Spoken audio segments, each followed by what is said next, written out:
Hello, and welcome to the Columbus Metropolitan Club. I'm Steve Marks, Chair of the CMC Board of Directors and President of Hannah News Service here in Columbus. When I say this, I truly mean it. It is great to see people back in this room, so thank you. And this is a sold-out crowd today. In response to the tragic death of George Floyd, communities have expressed shock and pain. Racism is being acknowledged as never before, and there seems to be strong momentum for real change. In our longstanding tradition, and for as long as it takes, CMC will work to develop forums that provide community space to explore these issues in our new series, Racism, Where Do We Go From Here?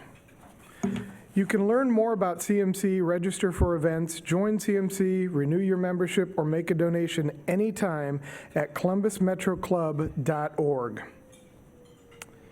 Today's forum, Racism, a Public Health Crisis, is live streamed thanks to our live stream partners, WOSU Public Media, Dispatch Media Group, and PNC. We'd also like to thank all of you who purchased a virtual seat today. We are very grateful for this support and are able to continue live streaming services in large part because of you. Thank you very much. On May 19th, when Franklin County Commissioners declared that racism is a public health crisis, they probably didn't foresee the protests that erupted in our community nationwide and around the world shortly thereafter. Complicated and complex, the issue of racism became urgent. People of all colors and backgrounds are engaged in a demand for greater equity and justice. How does declaring racism a public health crisis generate new policies and change culture? Well, we are pleased to welcome two leaders at the forefront of this issue, Franklin County Commissioner Kevin Boyce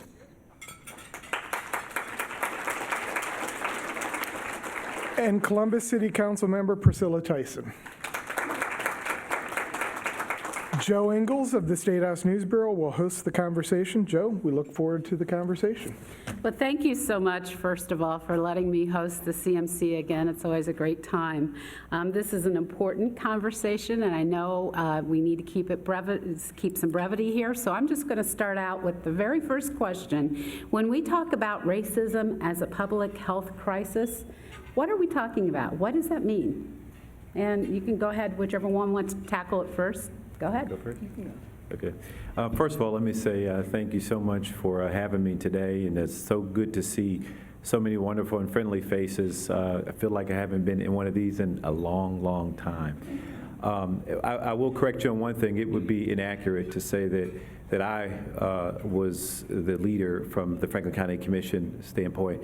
My colleague Marilyn Brown is here, and my other colleague John O'Grady have been very active and engaged participants as well as idealists around this conversation. So let me just give you the nutshell of where Franklin County came to this conclusion. In 2018, we started to ask ourselves as a Board of Commission, what were the issues that were driving the growth of poverty in Central Ohio? We became the largest county in Ohio, and what we were seeing, and by all accounts and measures, were one of the more prosperous counties.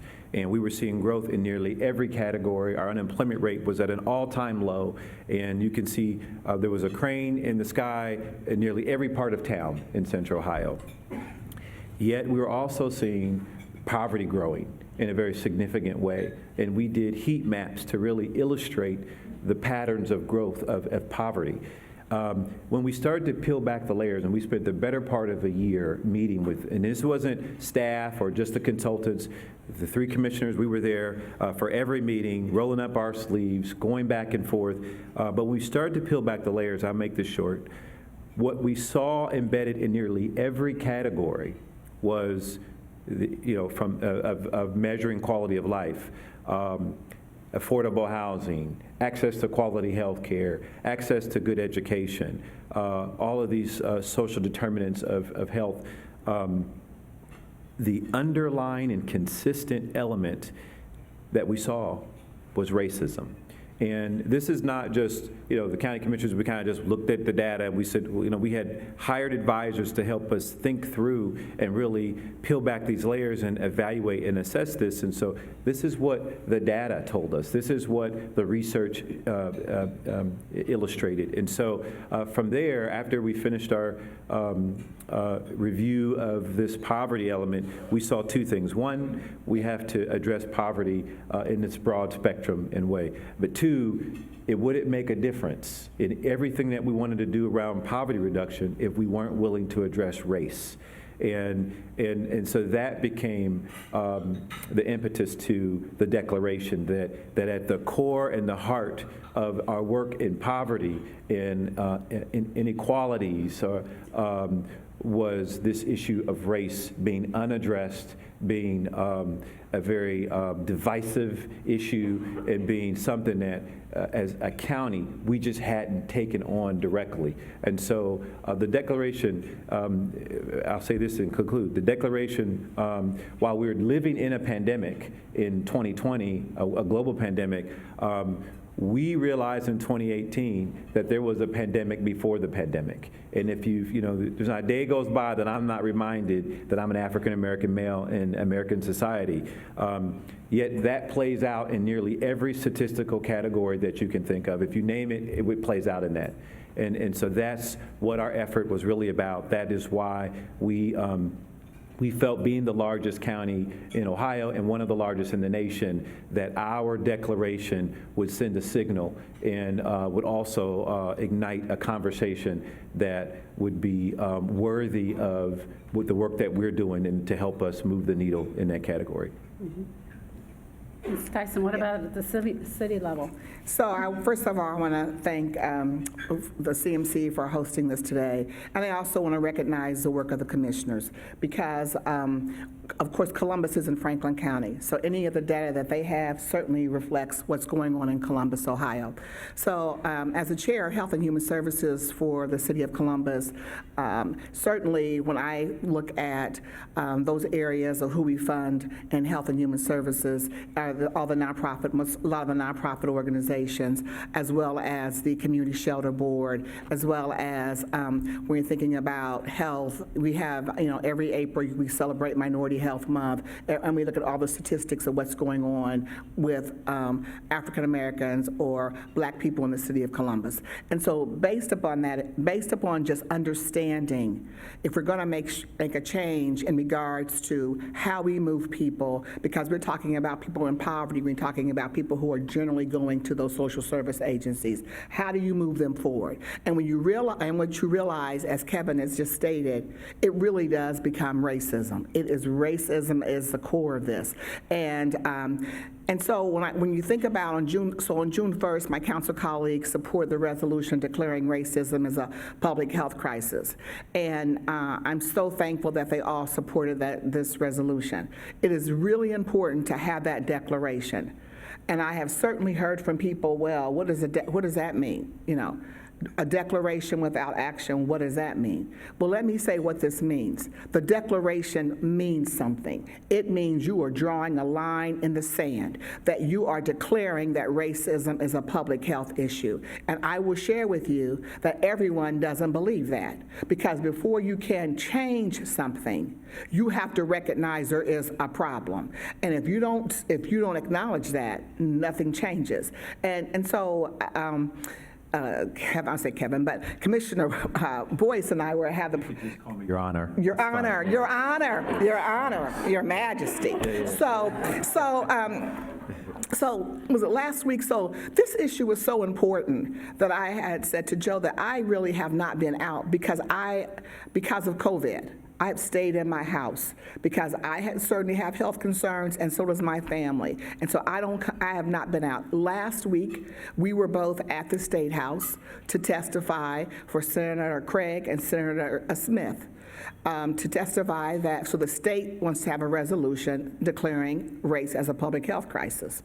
And when we were in that room, I just want to share that certainly people were having their heads down, not necessarily paying attention, as well as that is the same room that each of you heard that from Senator Huffman that stated that use the words, coloreds, are getting COVID, the reason they're getting COVID is because they're not washing their hands and wearing masks.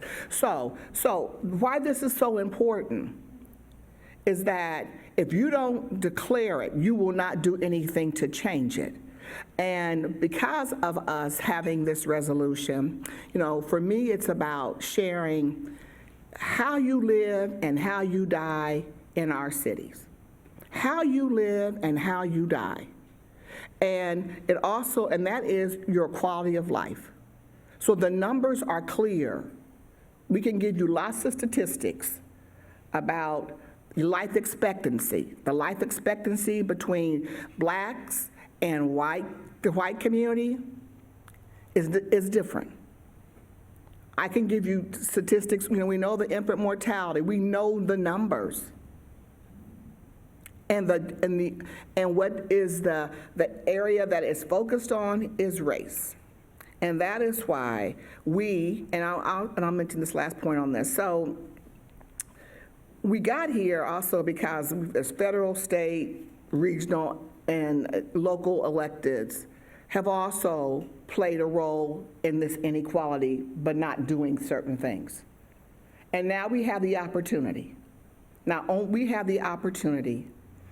To change how people live in Columbus and in Central Ohio. And because of that, other cities are doing the same thing. The last comment I'll make is I'm very appreciative that this resolution, we received a letter from over 1,000 for-profit, nonprofit business leaders in this community supporting race as a public health crisis. And I've been watching, looking at the newspaper, getting feedback, and they are making changes. So it does matter, and just that declaration. One of the things that I've noticed is that recently, I live in the suburbs, and the suburban area where I live, I've noticed that they have had protests, that there are Black Lives Matter signs in front of homes in Powell, Ohio right now. Delaware County, which is one of the reddest counties in the state, there are a lot of people who are coming out to these events, a lot of people who are voicing things on social media, saying that they're getting it. They didn't realize what was going on, but they understand now. And so, from my point of the world, things look different. But what about you guys? You've been around here for a while, Commissioner and Councilwoman. What do you think? Is this different, or is it just different window dressing? I don't want to call it that, but is it just a different look? Is there real difference here? Well, want me to go first? That's fine. Or you can go first. You can let you. All right. I do think this time is different, but I don't want to minimize the past times when, we looked at looking at the civil rights movement and how that started, and here we are, if you think about 1968, we're now at 2000 and 2020, and look, we're still talking about the same issues. We're still seeing people of color having a less quality of life. Yes, you may see more people like positions like Kevin and I are in, that maybe that wasn't the case then, but let me be very clear that those issues, so we had more protests and march before. I think now the difference today is that people are seeing it. You can't really hide from it. The other difference is, I do believe, especially in a city like Columbus, why I think when I was saying the declaration, people are having action, is that most people now know someone that is different than them. They even now have individuals and families that now have Black children that, your grandchild, so maybe, if you were someone whose grandchild is now Black, you now have a different view of that. So I do believe by seeing this on television, you can't hide away from what happened to Mr. Floyd. And that, I believe, in these declarations and research, there now is the time to do something. And if we don't do something now, we will lose this opportunity and things will go back to the way they used to be. So it is important as we move forward that everybody gets under this umbrella and says, this is not the way we want to live in Columbus, Ohio. We see it. What can we do to participate? What action can we take to change the trajectory of people's lives in Columbus, Ohio? Let me start with, Joe, your observation about your own community. I think that the masses are speaking out. I think that everyone is tired of the scenes that have played out in the media over the last several years. Here's the stark reality about this, though. Eric Garner, George Floyd, Trayvon Martin, these are cases that have been high profile in the media over the last couple of years. But the fact of the matter is these kinds of things have been happening for a long time. The difference or the nuance is technology. Today, there is a camera on every corner, on every phone. Every 5-year-old walking down the street has an iPhone. And so today, the narrative has changed around reality versus talk in conversation. Now, it's hard to dispute. Watching the George Floyd tape, it's hard to dispute a video with audio, real time. You know, it's hard to dispute that action. So that's the first part. I believe that the masses are speaking, and I do believe that what you're seeing is a new chapter. But I'm also reminded of a time when I was in college. I think I was somewhere early college or mid-college when the Rodney King scenario played out. And I remember a very similar environment. In fact, I would say that year, I think it was around 92 or something, but I say that year it was even more volatile. You know, it just happened to be caught on tape. And, you know, so you didn't have the sort of buildup, if you will, of video cameras and high profile stories. But I will say, I remember it felt like something was going to change. It felt like people were waking up. But I also recognized the division that was also clear, in that how some people felt a certain way about it and other people felt another way. It's the same today. You know, as Councilmember Tyson talked about, just go and watch on any given day the legislature operate. You know, we're there testifying on the bill in the Senate for the declaration of racism as a public health crisis. But then the following day was even more interesting discussion in the legislature. They were discussing whether or not to ban Confederate flags at county fairs. And I encourage you to go on the Ohio Channel and watch the tapes, because what you'll see is a clear contrast in ideology. And that ideology doesn't just exist in the Ohio legislature. It exists all over America. And so, yes, I believe that a new chapter is starting for America, and certainly here Franklin County will do the best we can. But I also believe that we've got a long way to go, because that ideology, even in high places in our land, and I won't start a political fight here, but even in high places in our land, there is a divisiveness that continues to permeate American policy today. And then the final thing I'll say is that, you know, we can't legislate morality. We can do all that we can as elected officials from a policy implementation standpoint, and we'll do that. We've been fighting for these issues for a long time. The truth of the matter is we're talking about Civilian Review Board for the City of Columbus and body cameras. Well, we were talking about that 20 years ago.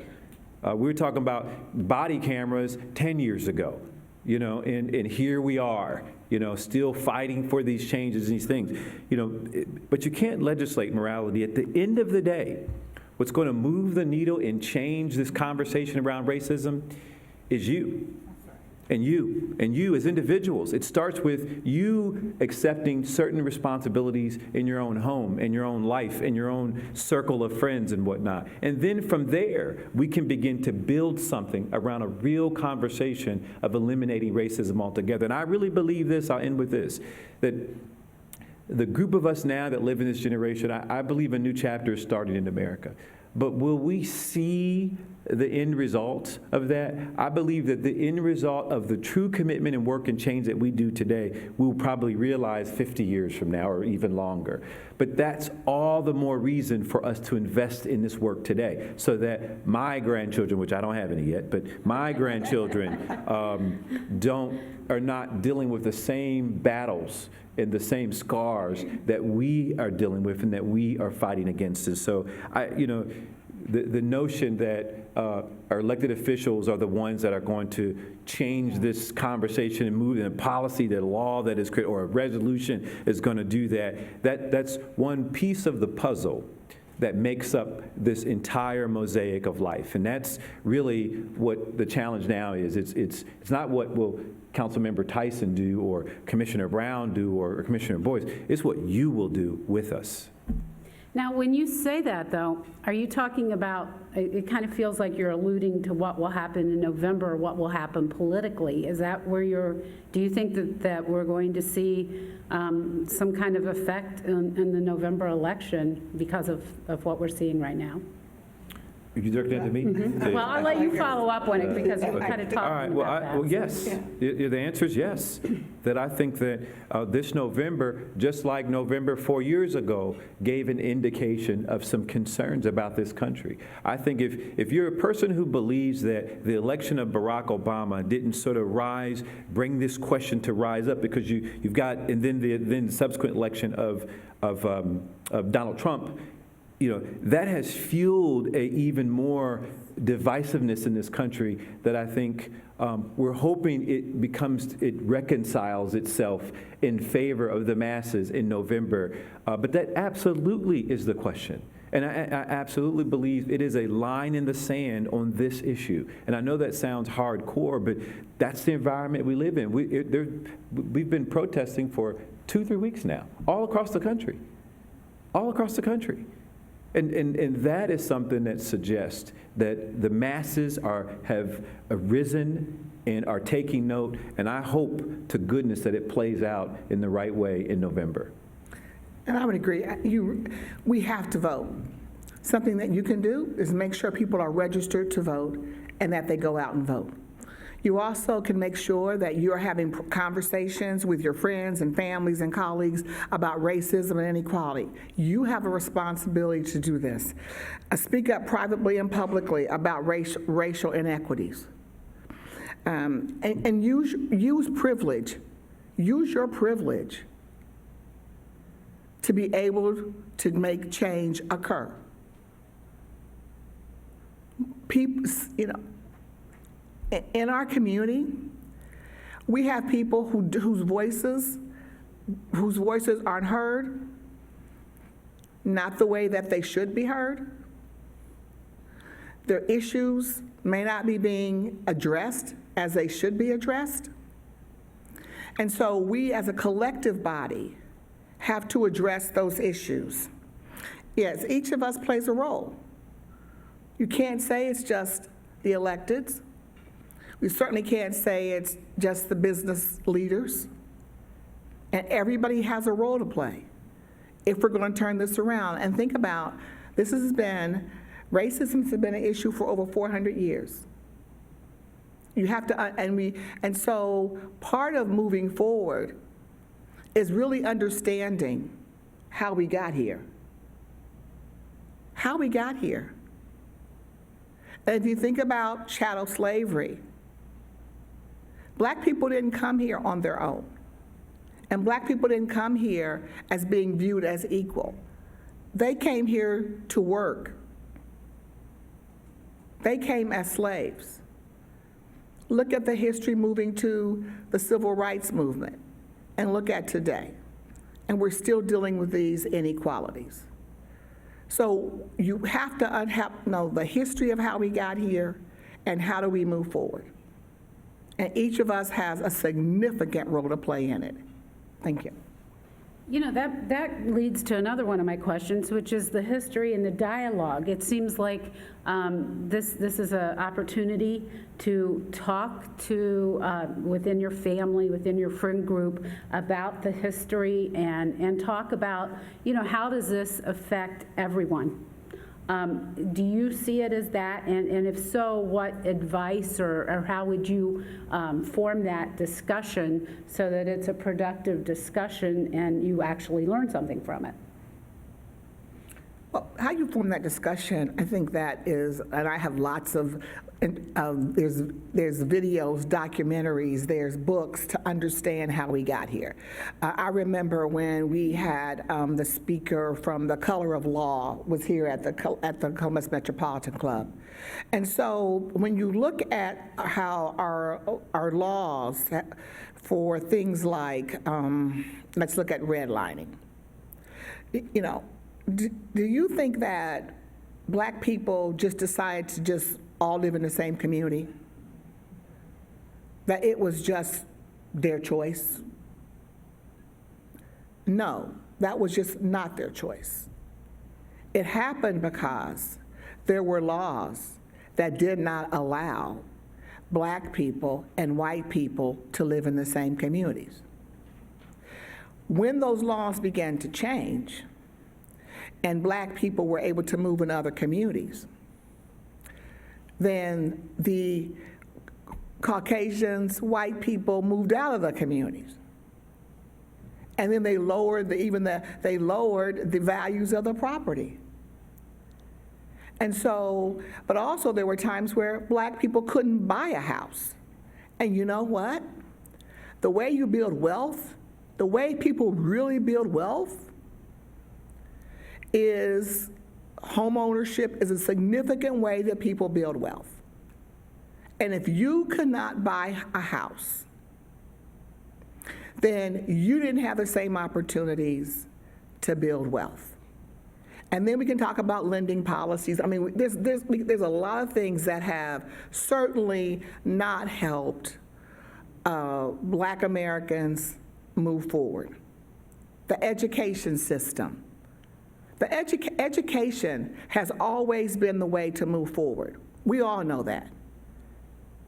But everyone doesn't have equal access and all the services they need in our educational system. There were policies around that. So we look at Brown versus the Board of Education. You have to just research what really happened, you know, after that. So I think that there's lots of materials I can certainly share. I mean, even the book from Michelle Alexander, The New Jim Crow. It's just getting an understanding. And then once you have an understanding, begin to then ask questions, have conversations about how do we move forward. The other way, I don't know if this is, and I want to just, there are some, based upon this conversation, by this declaration in our city, so there are some things that are happening. So I think on June the 12th, Kurt Walker from Nationwide, he declared $1 million to support the NAACP Legal Defense Fund. He's also going to be they're supporting the local NAACP. They're also focused on the project, I think it's called Bailout, dealing with the bail system in the United States. And I use that example. I'm going to use another example. So Dr. Drake just said we're going to spend $1 million on the OSU's campus to focus on racism. And just today, I don't know if anyone had the opportunity to see this, but just today, Netflix committed $120 million to Morehouse, Spelman, and the United Negro College Fund. They initially said they were going to give $20 million. They met with the students on campus. They said that wasn't enough. They're giving $140 million. Because the way you move forward, the way we move forward is education. It's one of the significant ways. And that education will allow young Black and brown people to move forward. And so what Netflix is doing, which is great, that CEO, is that him stepping up, that's the largest gift from a private donor, will also be the impetus for other people to be able to give. And that's what I'm talking about as real action. But you can also join the Urban League and the NAACP right here in Columbus, Ohio, and get to know and understand that history. So there's many things that we can do individually, and there's certainly things that our corporate partners can do, and to be able to real action that are things that move us forward, and also pay our women, Black women, the equal pay as they're paying white men. And just before you answer that as well, Commissioner Boyce, I just want to let everyone know that we'll move to the questions from our audience in just a few minutes. We hope to have some live questions here, and we will have some from our live stream audience as well. But I'm going to go ahead and let Commissioner Boyce weigh in on that answer on that question. One, let me say that I'm deferring all my questions to Councilmember Tyson, so she'll be answering questions for Smart me. man. You should know that. And then two, it's just interesting looking over the crowd, and because you have the mask on, I can't really see your faces, so I can't see your reaction to anything. So that's a different kind of experience talking. Just a little side note. So two things that I would say to answer that question. How do we talk about this and change and whatnot? And let me share something. How many people in this room have ever played the game Monopoly? By a show of hands. So everybody. Okay, so there's this professor at North Carolina A&T who does this project. So her students come in. I'm going to paraphrase this for time's sake. I know Commissioner Brown knows this too. But she's a professor at North Carolina A&T, and she teaches a class on racism and how people are affected and how systemic impacts of it. And so first day of class, kids show up, and let's call it 30 kids show up to class. And so she says, all right, first thing we're going to do is, she says, who's all played Monopoly? Of course, everyone raised their hands. She said, all right, we're going to break you up into 3 groups of 10. 1, 2, 3. So the first group, we're going to let you start playing the game of Monopoly. So the first group they pick their thimble and the hat and the car, and they begin to play the game Monopoly. So she lets them play for about an hour. And what's happened? They've gone around the board, they've started to collect $200 and started to purchase property. So an hour goes by of them doing this. And then she invites the second group of 10 to join the game. They pick their pieces, what's left, and they join the game. They go around the board and begin to collect property, collect $200, collect property. Another hour, so that's 2 hours now that have gone by. What do you think's happened at this point? All the property has been purchased and most of the wealth has been distributed. So then she invites the third group to join in on the Monopoly game. And so at this point, there are no more pieces left. People are literally pulling pieces of lint out of their pocket or things from the floor. All they're doing is either getting their $200, paying rent because they're landing on someone else's property, or landing in jail. The odds are just not for them at this point because, A, the wealth has been distributed and the rules of the game have been set, and you're not a part of it. And she concludes the class by saying, that's what it's like to experience racism in America. That's what it's like being Black in America. The rules of the game have been set, the wealth has been distributed, and you weren't a part of either. Now catch up with us. And then there's this sort of outlier where every now and then somebody goes bankrupt, and one of the third group, they get to land on a property and buy a property, and so it looks like there's progress. Oh my gosh, someone has made it from the third group into owning property and developing wealth. But it's not systemic. The systemic elements of the existence of this game still favor the first 10, and then to some extent the second 10.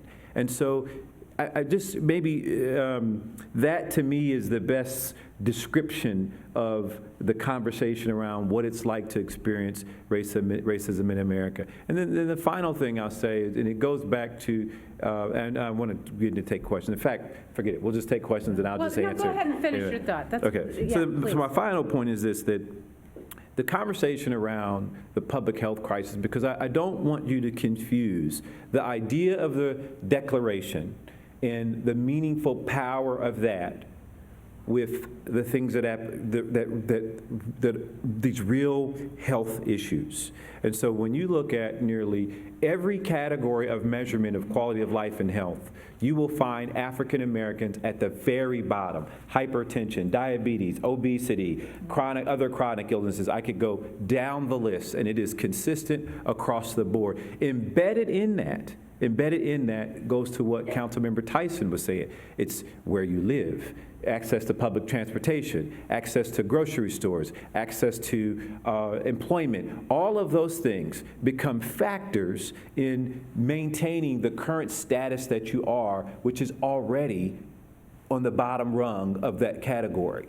And so if you want to get statistical about it, until we sort of really peel back the layers to say that we're going to build grocery stores in certain areas, we're going to make sure that there's medical care in certain areas, we're going to make sure affordable housing exists. And Commissioner Brown recently championed an initiative to make sure we're expanding some areas at Easton, and she led the assurance that there would be affordable or workforce housing. So that if you work at Easton, can you live at Easton? Probably not. And so, the idea was there should be housing for folks that work there so that they can afford transportation, or they can get to work on time, or they can, access other services and resources. And so it's that kind of policy thinking that helps us peel back these statistical layers. And that's kind of where this conversation is headed beyond the resolution. Okay. Well, very good. It's CMC's tradition to take audience questions. Jane Scott, CMC's president, is back there, and she's going to be curating questions from the live stream audience. If you're here in the audience, please remember to keep your microphone time to the question. And we thank you for avoiding long editorial comments. So, Jane, what's our first question? Okay, well, come on up and ask your first question, state your name, and tell us what you'd like to Thank you. My name is Kathy Fox. I'm with Community Strategy Partners. And my question for our two guests is, what specific local policies do you want to see implemented that the audience today can help you with? Ask of us, how can we help you with specific policies that you'd like to see changed? Let me go first. Who wants that one? I'll go first. Okay. Well, first of all, thank you, Kathy, for that question. I'd start here. The first part is that there is no magic wand or formula to addressing these issues. I don't have a playbook that will take us out of this, and so let me just start there. But what we do have is we've created an innovation center. And the idea around the innovation center, or hub, whatever you want to call it, is to facilitate ideas and things that will move the needle in poverty reduction, in racism elimination. And so I think over the next year or so, the idea is that this center will allow for organizations like yours and many others to help us think through what are these policy changes that need to occur, and develop them, pilot them, test them, and replicate them in a way that is meaningful for the broader community and society. And that's really exciting. That is new, that is big, and that is untouched and undone. And we're the first to do that, not bragging about it, but to say that that's how serious we are about this work. And I had one other point I was going to make about that. I know. So you asked, like, what policies? There are policies that we're doing. The city is taking on a number of measures that deal with law enforcement right now. That's kind of the thing, if you will.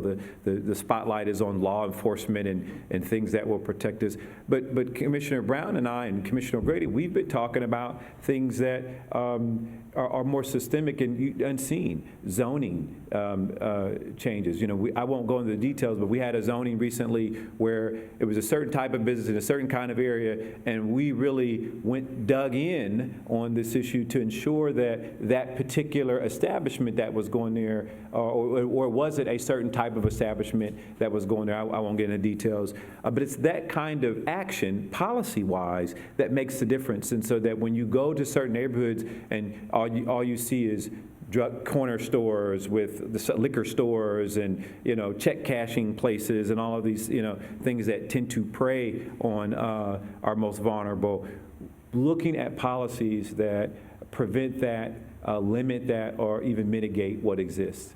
Can I just share? I think that from the city's perspective, we are certainly looking at policies and recommendations. And so just yesterday, we were all asked prior to yesterday to have an individual sit on what's called the Chief Privileges Advisory Panel.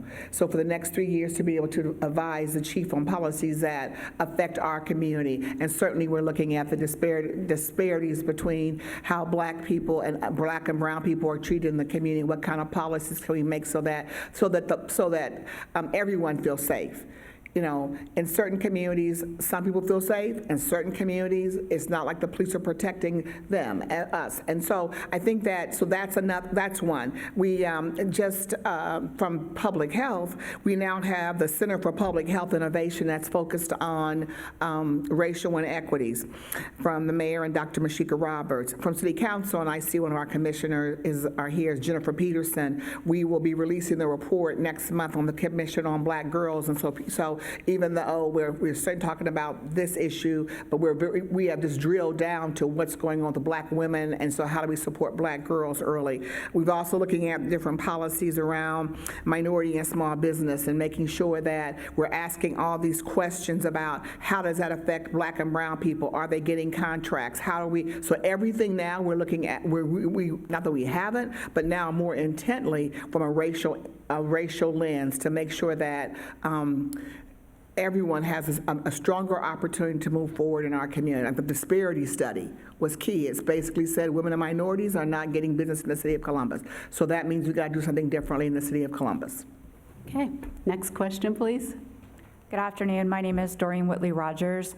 I am with a company called Esri that uses geospatial information technologies and location intelligence to solve big problems in government.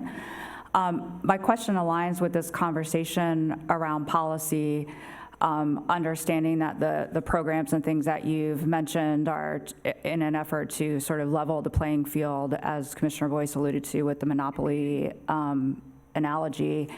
But what are some big, bold changes that you think both the city and the county needs to do in addition to funding programs, but that really get to the root cause of infrastructure and allocation of funding between different departments? What are your thoughts on big, bold, root cause infrastructure changes that we can make and that we can support as citizens?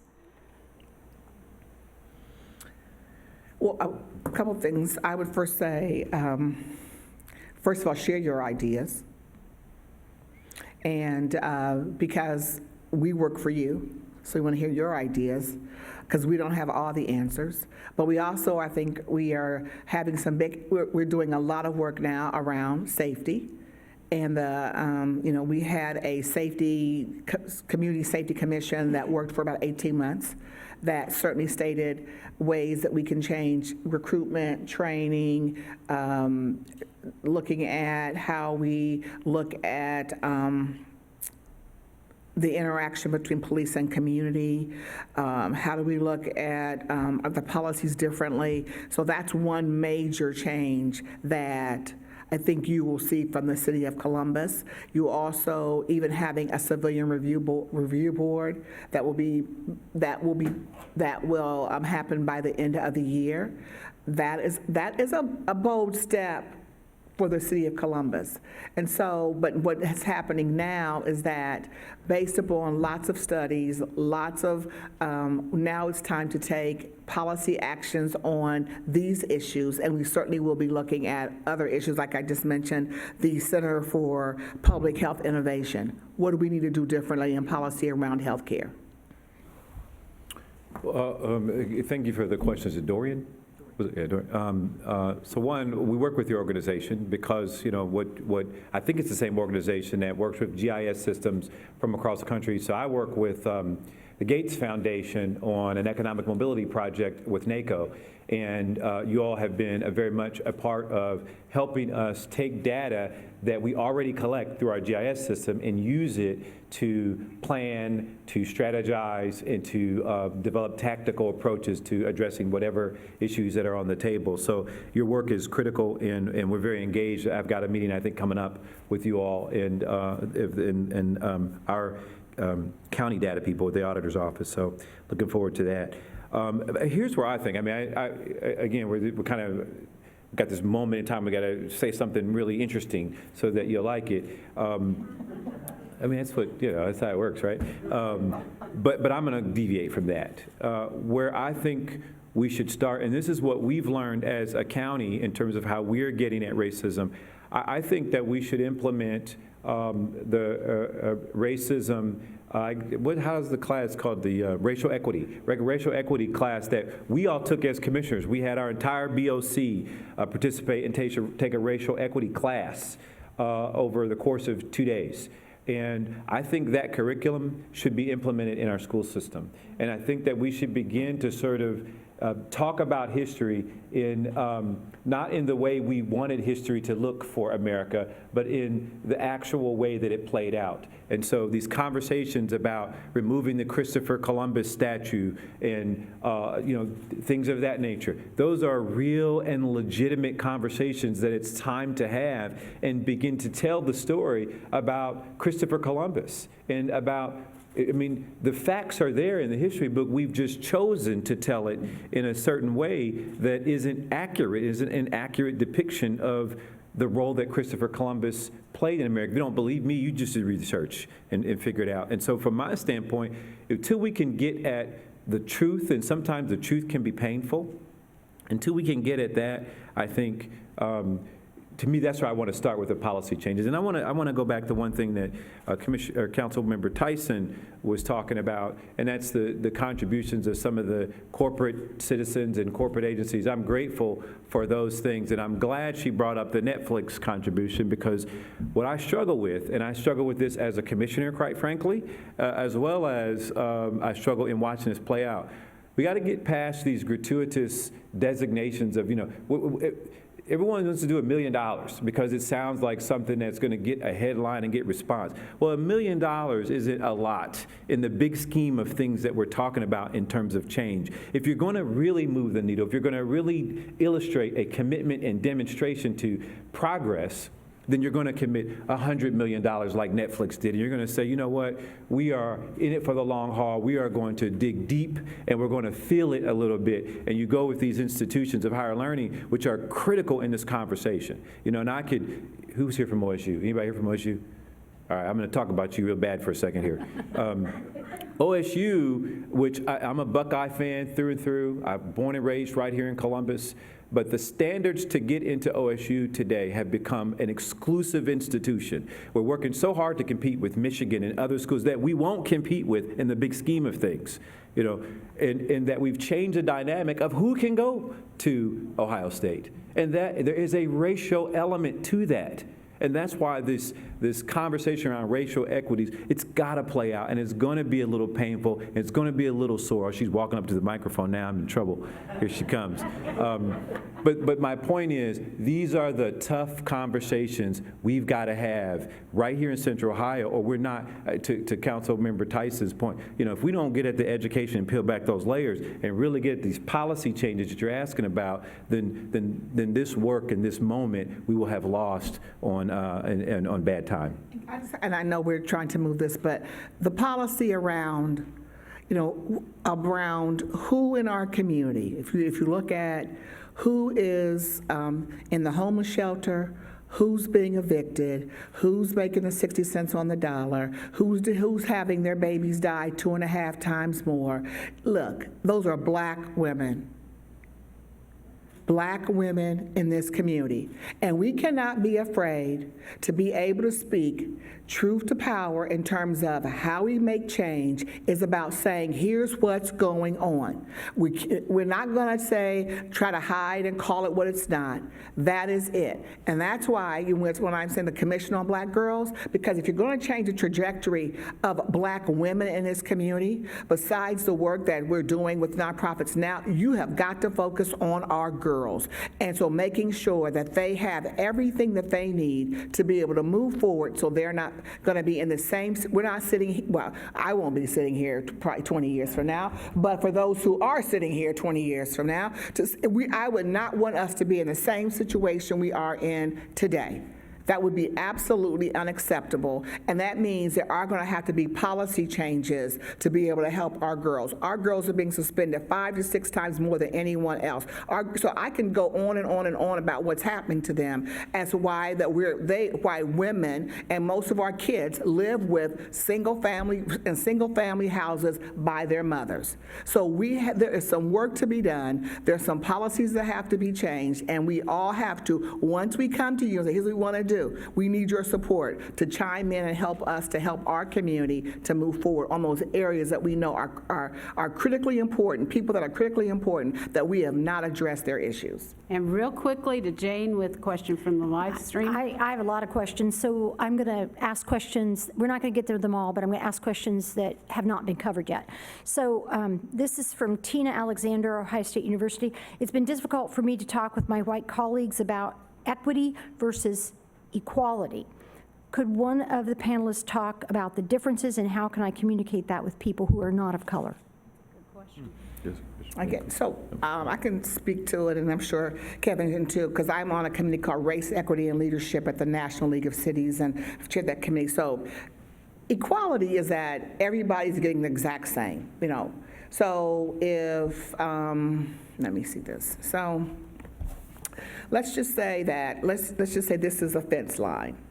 And a fence line, you have, and you want to see over the fence. Well, there may be someone who can already see over the fence and see the baseball game because they're already tall enough.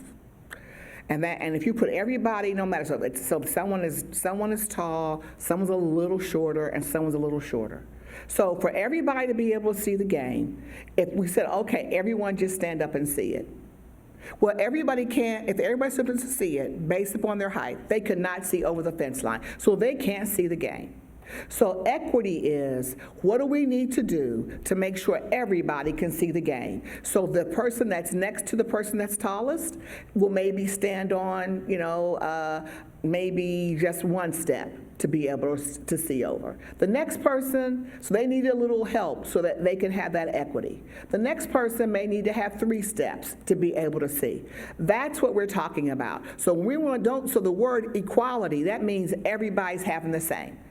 And that is, we can't be at a place where everyone's at the same, because we're not all the same. And so we have to then provide resources and policies to make sure that everyone has an chance to be able to live their best quality of life. And that is what equity is all about. What she said. I'm going to go with that answer. It's a good answer. Okay. One real quick question. Yes. My name's Ronald Tomlinson. I work in state government, and I'll just first state very quickly, I woke up this morning to a song that was in my head by Stevie Wonder that was titled Heaven Help Us All. And during the course of the night, I kept dreaming and hearing this song, and I know that it's having a huge impact upon me emotionally. And then as I'm sitting at the table, I'm thinking about Lonnie Grenier's book, Tyranny of the Majority. And I think back to 1994, when President Clinton was trying to nominate her for a position. And you sit back and go, people rejected Lonnie Grenier because she had the audacity to talk about the majority. If we don't enlist the majority to understand that it's not only my history, but it's our history, and if they don't go back and revisit this stuff, then we're going to be right back where we were. Because the song Heaven Help Us All back in 1970 is still present today in terms of what we're doing today. And I don't want to spend time talking about how we can maybe make some changes, because public education, Waco, Texas is where I grew up.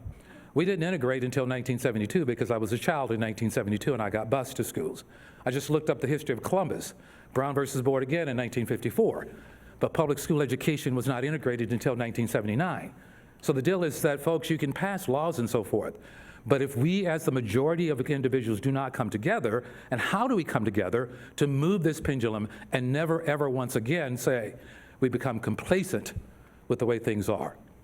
Because that complacency of always thinking that everything's okay, because I haven't looked outside of myself. So how do we get people to look outside of their own selves when it's not directly impacting them, to take up this mantle and do something about it? I mean, I think that's what I was saying earlier when I say it really comes down to you as an individual. I mean, we've got to begin to change. There is no way to legislate morality, you know. We've got work to do to develop comfort with one another. We've got work to do to create cultural competency so that we understand certain elements and ways to interact in certain communities, and things that can be offensive, things that are complementary.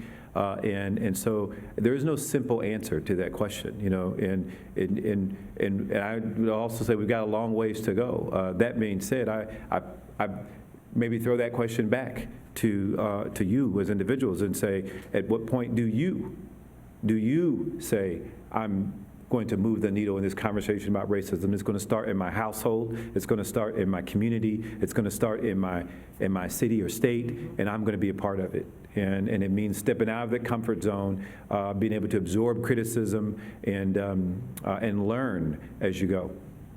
And I'll just add this, it really does start with you. Everyone has seen what's going on. We know that racism exists.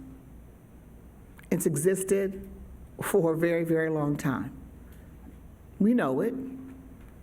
Sometimes you try to act like it doesn't happen because you can actually live in places, and if you don't watch television, don't even have to deal with it.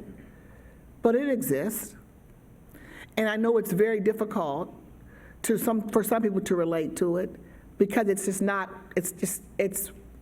how they live their lives each and every day. But I will tell you, as a Black woman, I absolutely have experienced racism. I'm a mother of 4 sons who's absolutely experienced racism, who absolutely is concerned about, can they go to a park without someone saying they're trying to attack them? Can they drive their car? And if they're stopped by police, every Black mother or father has told their child what to do if the police stops them. Keep your hands there. Don't say anything. Do exactly what they tell you. Don't move. Every Black family has told their children that. I can't state that, and I know that if I talk to, white counterparts, they're not having that same conversation. When you think about, Kevin didn't mention her name because I'm going to mention Breonna Taylor in Louisville, who the police did a no-knock on the wrong house and end up shooting an EMT 8 times. So when you have, we can certainly share with you what it feels like to experience racism. But you have to also care enough about this entire community and everyone to be able to be willing to say, I want to learn more and I want to do my part to make sure that we don't continue to stay in the place that we're in today. And if people don't do that, we can only do so much, but it requires each and every one of us to participate and move our community forward. It isn't just a Black issue. It isn't just a white issue. It's a community issue. And if you want this community to move forward and to be the best that it can be, it has to make sure that equity is here for everyone to be able to move our city, our county, our community forward. Thank you.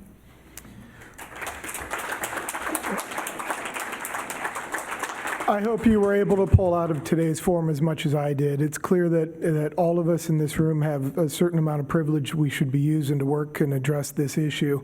And so I thank the speakers. But we hope you tune in next Wednesday at noon, online or in person at the Boathouse, as we feature Play On Patrick, Andrew Pierce, and Michael Bivin III for Black Youth Speak in our series, Racism, Where Do We Go From Here? We are grateful for our live stream partners, WOSU Media, Public Media, PNC, the Dispatch Media Group, and our online virtual seat patrons. Thank you very much. And we want to give special thanks to our speakers, Councilwoman Tyson, Commissioner Boyce, and of course, Joe Ingles. Thank you all. We hope to see you in person soon.